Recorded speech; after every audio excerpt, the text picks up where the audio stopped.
अगर कहानी अच्छी लगे तो लाइक, कमेंट, सब्सक्राइब जरूर करना। चलते हैं कहानी में। खुशी को होश आ गया था, लेकिन वो अभी भी बेड पर लेटी थी। आंखें खुलते ही उसे याद आया कि कैसे रजत ने उसे वहां से बाहर निकाला था। खुशी की आंखों के किनारों से आंसू बहने लगे। वो लगातार छत को देख रही थी और आंसू अपनी गति से बह रहे थे। उसने उठने की कोशिश की, लेकिन उसमें इतनी भी जान नहीं थी कि वो खुद की मदद खुद कर सके, इसलिए वो वैसे ही पड़ी रही।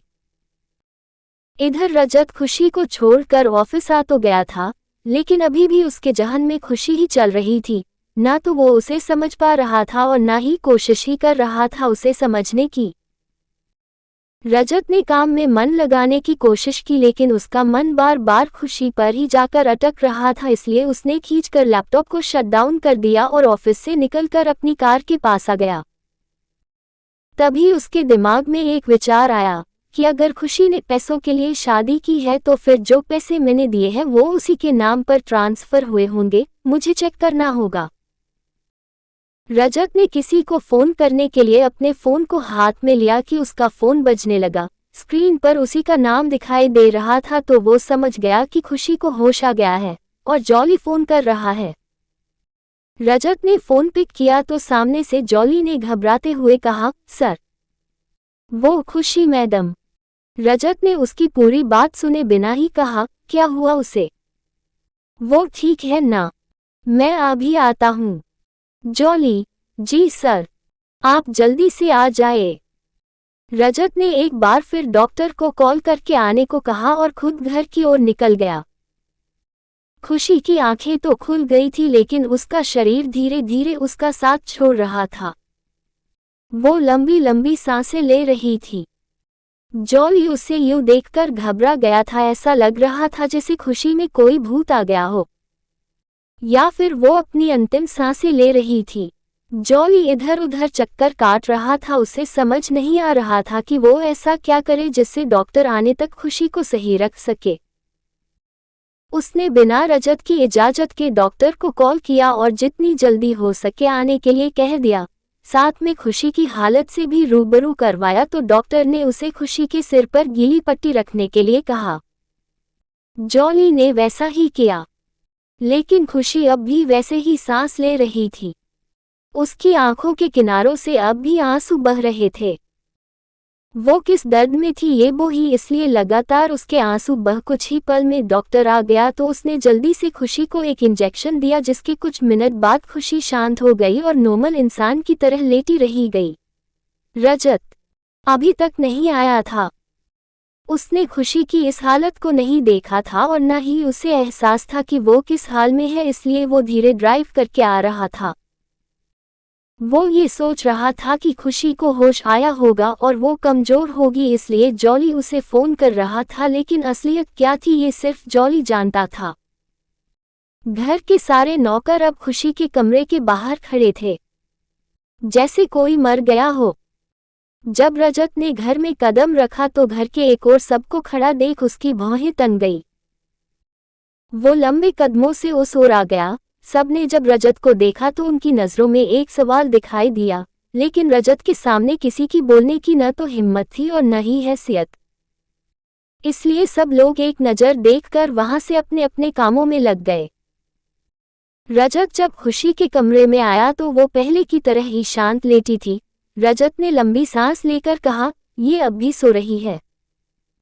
रजत के डॉक्टर दोस्त राघव ने रजत को घूर कर देखते हुए कहा, मुझसे ये उम्मीद तो बिल्कुल नहीं थी। तुझे भाभी को यूं छोड़कर नहीं जाना चाहिए था। शादी करके लाया है तू इन्हें। तेरी कुछ जिम्मेदारियां भी है इनके प्रति। तू अपनी जिम्मेदारियों से भाग नहीं सकता रजत। आज अगर जॉली ने सही वक्त पर फोन नहीं किया होता तो शायद हम भाभी की कंडीशन बहुत बिगड़ जाती। रजत ने एक नज़र खुशी को देखकर राघव और जॉली पर नज़र गड़ा दी तो जॉली ने रजत को सब बता दिया। रजत को कुछ खास फर्क नहीं पड़ा। उसने राघव से कहा, अब तो ठीक है ना ये, या अब भी कुछ हो सकता है इसे? राघव ने फिर से रजत को घूर कर देखा, फिर बोला, ठीक नहीं है ये। She is in depression. और वजह तुझे जाननी है। और इन्हें ठीक भी तू ही कर सकता है, क्योंकि तेरी पत्नी है ये। रजत को राघव की बात पर विश्वास नहीं हुआ। उसने उसकी बात को हल्के में लेकर कहा, ऐसी लड़कियां डिप्रेशन का शिकार नहीं हो सकती। राघव, ऐसी लड़की का मतलब? कैसी लड़की है ये? तूने ऐसी ही शादी कर ली क्या इनसे? रजत ने अपने हाथों को पॉकेट में रखा, फिर बोला, पैसे देकर शादी की है मैंने इससे, और इसने भी मुंह मांगी किया पाई है। तो फिर किस बात का डिप्रेशन है इसको? राघव कुछ देर चुप रहा, फिर रजत के पास जाकर उसके कंधे पर हाथ रखकर बोला, देख भाई, मैं तेरा दोस्त हूँ और तेरा सलाहकार भी, और मैं तेरा बुरा कभी नहीं चाहूंगा। लेकिन इस लड़की की जो हालत है ना, उससे मुझे नहीं लगता कि इसने पैसों के लिए शादी की होगी। डिप्रेशन 1 या 2 दिन में नहीं होता है, सालों लग जाते हैं, और ये भी सालों से डिप्रेशन की शिकार है।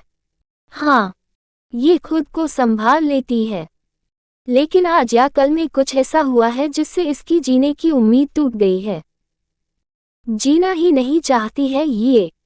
इसलिए मेरी बात और सोच क्या मान, और पता कर कि कौन है ये, क्या हुआ है इसके साथ करना है, क्योंकि अब ये तेरे साथ जुड़ गई है।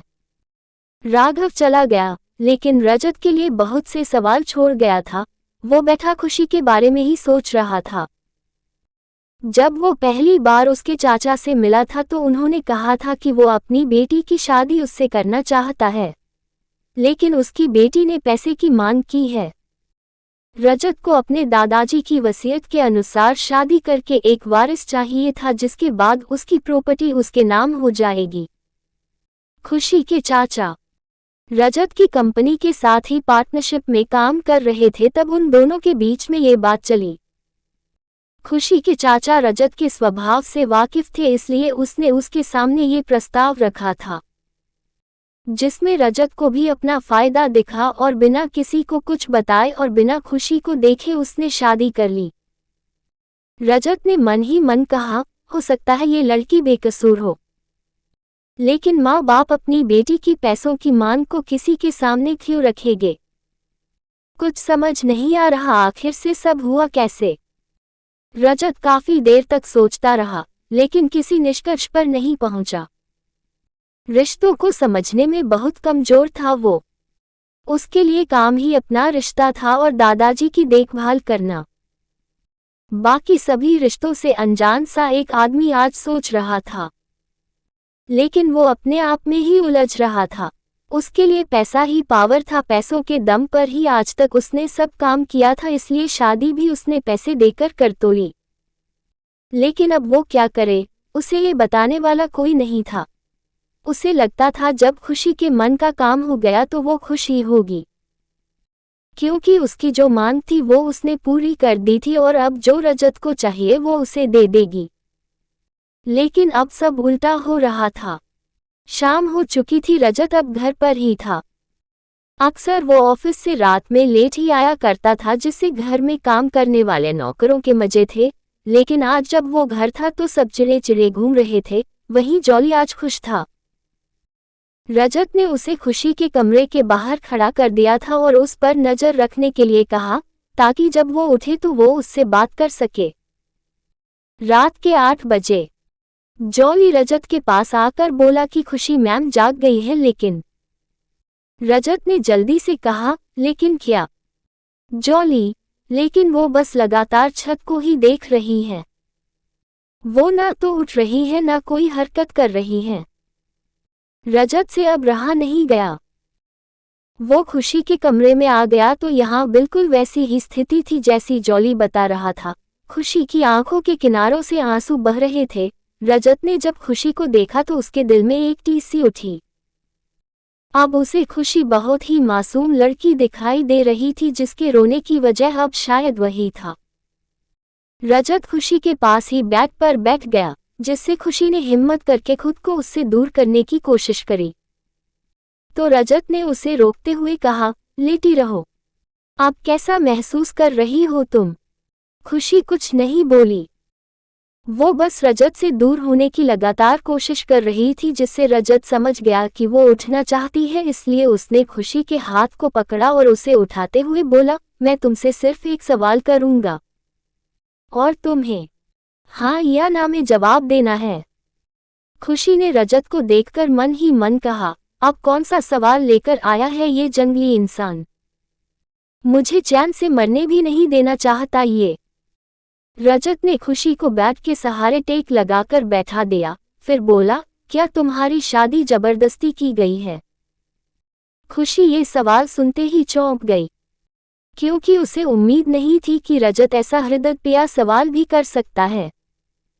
उसे समझ नहीं आ रही था कि वो क्या जवाब दे, बोले या नहीं बोले। रजत ने खुशी को देखना जारी रखा और उसके जवाब का इंतजार करने लगा।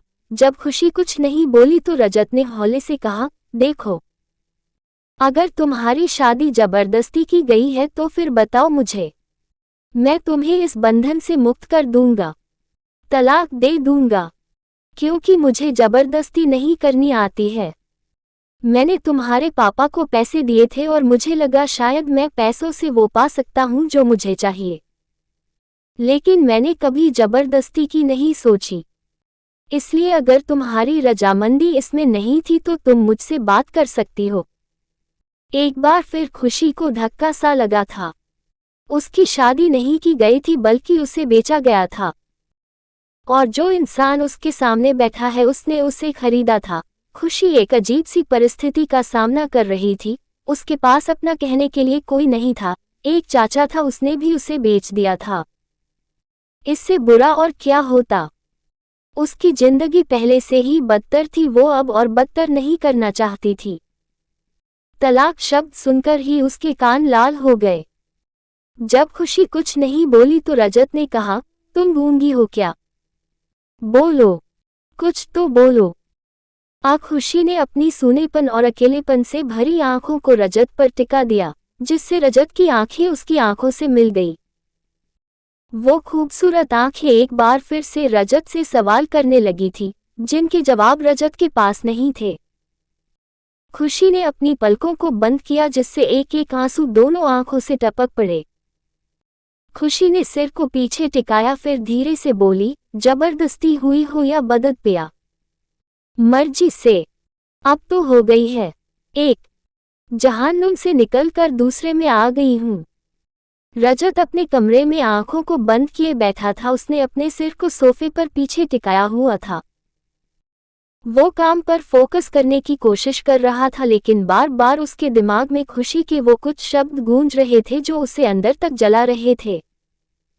खुशी की आवाज में उसे वही अकेलापन और दर्द दिखाई दिया जो उसने भी कभी झेला था। खुशी के ये शब्द की जबरदस्ती हुई हो या मर्जी से अब तो हो गई है। रजत की ये एहसास करा चुके थे कि वो अब थक चुकी है सभी से, और अब उसके साथ जो भी होगा, जैसा भी होगा, उसे परवाह नहीं होगी। रजत उठकर इधर उधर चक्कर काटने लगा, लेकिन फिर भी उसे चैन नहीं मिला तो वो खुशी के कमरे की ओर बढ़ गया। खुशी का कमरा नीचे था जबकि उसका कमरा सेकंड फ्लोर पर था। जब रजत अपने कमरे से बाहर आया तो जॉली उसे खुशी के कमरे में जाता दिखाई दिया। जॉली के चेहरे पर परेशानी झलक रही थी, जिससे एक बार फिर रजत को खुशी की तबीयत का ख्याल आया तो वो जल्दी जल्दी सीढ़ियां उतर कर खुशी के कमरे के बाहर आकर खड़ा हो गया। वो अंदर जाने के लिए कदम बढ़ाने वाला था कि उसे खुशी और जॉली की बातें सुनाई दी। जॉली खुशी से खाना खाने की जिद करते हुए बोला, प्लीज दी, थोड़ा सा खा लो। तुम नहीं खाओगी तो मैं भी नहीं खाऊंगा। खुशी ने जॉली की ओर नहीं देखा। वो अब भी टकटकी लगाकर छत को देख रही थी। फिर छत को देखती हुई बोली, मैंने ऐसा क्या कर दिया था जो उसने मुझे दादाजी के कमरे से बाहर निकाल दिया? जॉली ने हैरानी से खुशी को देखते हुए कहा, तुम अभी तक उसी पर अटकी हुई है। उसके बाद जो हुआ उसके बारे में सोचो। तुम मरती मरती बची हो। अब उठो और खाना खाओ। खुशी ने खाने में कोई दिलचस्पी नहीं दिखाई, बल्कि उसने जॉली की बात का जवाब देते हुए कहा, कभी कभी जिंदगी हमें उनसे मिलाती है जिनसे मिलने की हम सपने में भी नहीं सोच सकते हैं।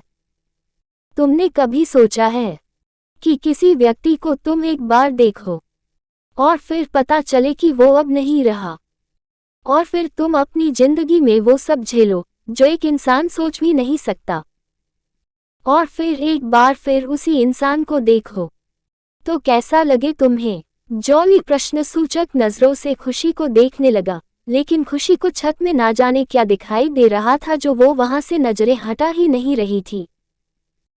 जॉली ने खाना रखा और वहां से चला गया। बाहर उसे रजत खड़ा दिखाई दिया, जिससे जॉली घबरा गया और डरते हुए बोला, सॉरी सर। वो मैं रजत ने जॉली के कंधे पर हाथ रखा और पलक झपकाकर उसे वहां से जाने का इशारा किया। अब रजत खुशी के कमरे में आ गया। तब तक खुशी ने आंखों को बंद कर लिया। उसकी आंखों के किनारों से आंसू बह रहे थे। रजत लगभग 1 मिनट तक उसे ऐसे ही देखता रहा, फिर वहां से चला आया और गाड़ी लेकर निकल गया। इधर खुशी को पता भी नहीं चला कि रजत उसे देखकर चला गया। खुशी ने खुद को उठाया और बाथरूम में आ गई। उसने हल्का गर्म पानी का शावर चालू किया और उसके नीचे खड़ी रह गई। ये गर्म पानी उसे सुकून दे रहा था, मानो उसका सारा दर्द, थकान उस पानी के साथ साथ उतर बह गया हो। उसने कपड़े चेंज किए और थोड़ा सा खाना खाया। साथ में जॉली जो दवाई उसके लिए लेकर आया था वो भी उसने पानी के एक घूंट के साथ निगल ली। अब खुशी ने अपनी हाथ लाई एक किताब को उठाया और पढ़ने बैठ गई। खुशी ने एक निर्णय ले लिया था जिसके लिए उसे अपने आप को बहुत हिम्मत दी, और अब वो उस निर्णय पर अडिग रहने के लिए खुद को तैयार कर रही थी। इसलिए सबसे पहले उसे अपने आप को ठीक करना था, तो उसने खाना खाया और बिना कड़वी दवा की परवाह किए बिना उसे निगल लिया। अब वो किताब लेकर उसे पढ़ने लगी। गोली खाने की वजह से उसे वहीं बैठे बैठे नींद आ गई। रात के लगभग 9 बजे थे। रजत अभी भी कार ड्राइव कर रहा था। उसके दिमाग में खुशी घर कर रही थी। आज से पहले उसकी जिंदगी में बहुत सी लड़कियां आई थी, लेकिन रजत कभी किसी के लिए इतना परेशान नहीं हुआ जितना आज वो बेचैन हो रहा था। उसने खुशी से सिर्फ एक बच्चे के लिए शादी की थी और बदले में उसने पैसे भी खूब दिए थे जो उसे बाद में वसूल हो जाते। लेकिन उसने ये नहीं सोचा था कि कोई लड़की उसके साथ रहने के बाद भी इतनी परेशान रह सकती है। उसकी जिंदगी में आई हर एक लड़की उसके साथ जिंदगी बिताना चाहनी, बदलाव चाहती थी, लेकिन उन सब में उसे सिर्फ पैसे और रुतबे की भूख नजर आती थी। इसलिए रजत ने एक ऐसी लड़की को चुना था जो पैसे लेकर उसका बच्चा पैदा करे और फिर उसकी जिंदगी से दूर हो जाए। दूसरी ओर उसे लगता था कि वो एक लड़की के साथ जिंदगी भर नहीं रह सकता है। आज तक तो हर महीने उसकी जिंदगी में एक नई लड़की होती थी। वो बात अलग है कि वो बाहर की दुनिया में सिंगल ही कहता था खुद को, लेकिन उसकी पर्सनल लाइफ में हर महीने या हर साल एक नई लड़की होती थी। लड़कियां अपनी मर्जी से उसकी जिंदगी में शामिल होती और अपनी मर्जी से चली जाती थी, क्योंकि न तो वो उन्हें टाइम दे पाता था और न ही लड़कियां उसके गुस्से और आवारापन को झेल सकती थी। रजत ने भी एक वक्त पर चाहा था कि कोई ऐसा हो जो सिर्फ उसका हो, ना पैसा ना ओहदे की भूख हो। वो उसके गुस्से, उसके आवारापन को अपनाए और उसके साथ रहे। लेकिन जब हम जिंदगी में आगे बढ़ते हैं तो रोज करेने अनुभव हमें मिलते हैं। हजारों लाखों लोगों से हम मिलते हैं, पर उनमें से कोई ही होता है जो हमारी इच्छा के जैसा होता है, और वो एक इंसान ढूंढना बहुत मुश्किल होता है। लेकिन जब वो मिल जाता है तो हम या तो उसकी कद्र नहीं करते हैं या फिर हम हालातों से समझौता करके जीना सीख जाते हैं।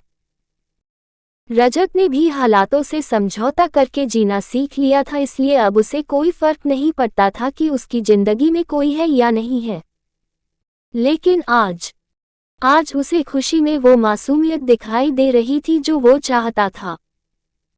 इसलिए अब वो खुशी का वो सच पक्का करने जा रहा था जो उससे छुपाया गया है। उसने खुशी की आंखों में सच्चाई तो देखी है, लेकिन इस फरेब से भरी दुनिया भी उसने देखी है। चेहरे पर चेहरा लगाए लोग भी उसने देखे हैं। इसलिए वो खुशी के घर जाकर सब सच जानने के लिए जा विदा होकर आई थी। रजत को उसका यही घर रहा था को युद्ध घर जहां से वशी पता था, इसलिए वायद जा रहा था। रजत को वहां पहुंचते पहुंचते आधा घंटा लग गया। उसने डोरबेल बजाई। कुछ देर बाद एक खुशी की उम्र की लड़की ने दरवाजा खोला। लड़की ने जैसे ही रजत को देखा वो चिल्लाती हुई बोली, ओह माय गॉड, रजत सिंघानिया, आप यहाँ? कहीं मैं सपना तो नहीं देख रही हूं ना? रजत ने लड़की को ऊपर से नीचे तक देखा। लड़की ने शॉर्ट्स पहने थे तो रजत ने घूरते हुए कहा, विश्वास शर्मा घर पर है या नहीं? लड़की, जिसका नाम रीमा था, उसने मुंह बनाया और बोली, ओह, मुझसे तो मिल लो पहले। वैसे वो तुम्हारी नाम मात्र की वाइफ नहीं आई? मुझे लगा वो भी आई होगी। रजत ने कुछ नहीं कहा, लेकिन रीमा की बातों से वो समझ गया था कि रीमा से कुछ छिपा नहीं है। वो खुशी और उसकी शादी का राज जानती है। रीमा कुछ कहती उससे पहले ही उसके पापा विश्वास अंदर से बोले, कौन है बेटा? रजत ने रीमा को एक ओर धकेला और अंदर आ गया। विश्वास ने रजत को देखकर मुस्कान दी और रजत की ओर बढ़ गया।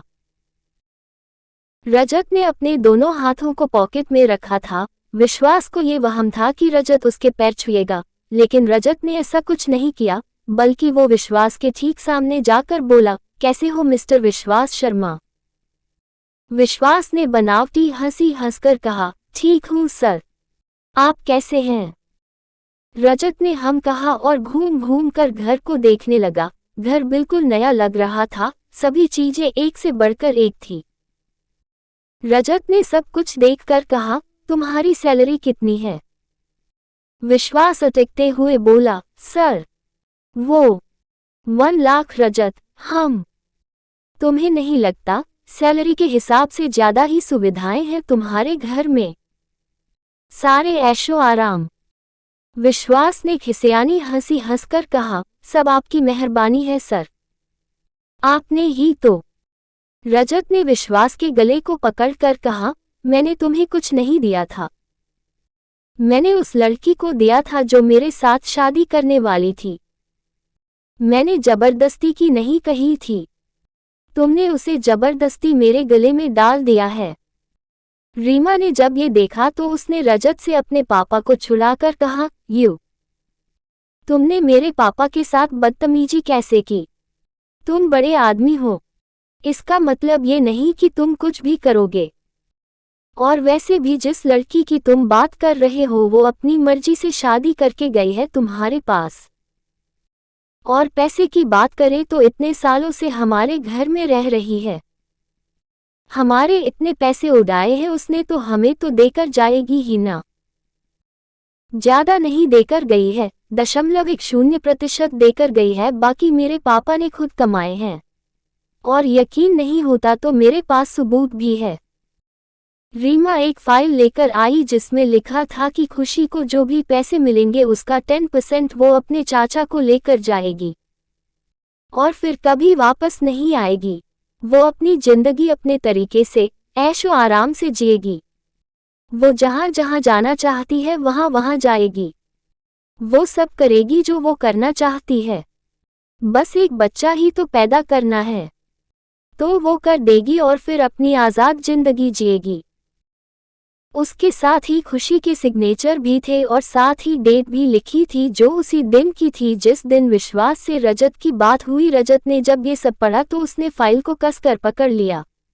तभी रीमा फिर से बोली, यकीन नहीं है रहा था, वीडियो प्रूफ दिखाऊं?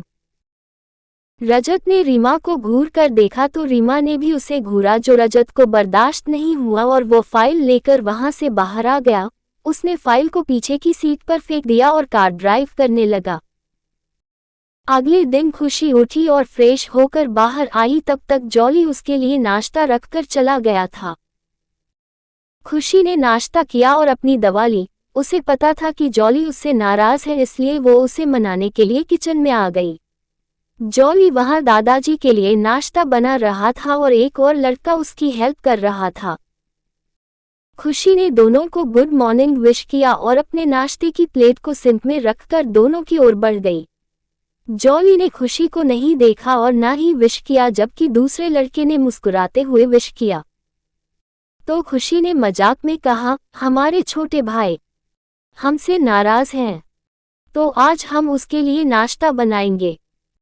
तभी जॉली तपाक से बोल पड़ा, नहीं नहीं, तुम बीमार हो, आराम करो। लेकिन खुशी नहीं मानी, उसने नाश्ता बनाना शुरू किया। जॉली ने उसे बहुमना किया, लेकिन वो नहीं मानी, तो जॉली दादाजी को नाश्ता खिलाकर वापस आया और खुशी के हाथ का नाश्ता करके बोला, दी, आपको तो बहुत अच्छा नाश्ता बनाना आता है। दूसरे लड़के ने भी खुशी के हाथ का नाश्ता किया तो उसने भी खुशी की तारीफ की। अब जॉली खुशी से नाराज नहीं था, इसलिए वो अपने कमरे में आ गई और अपनी बुक लेकर पढ़ने लगी। रजत अभी तक घर नहीं आया था। अब जो वो आएगा तो साथ में खुशी के लिए तूफान लाएगा। जारी है। अगर कहानी अच्छी लगी तो लाइक, कमेंट, सब्सक्राइब जरूर करना। मिलते हैं अगले पार्ट में।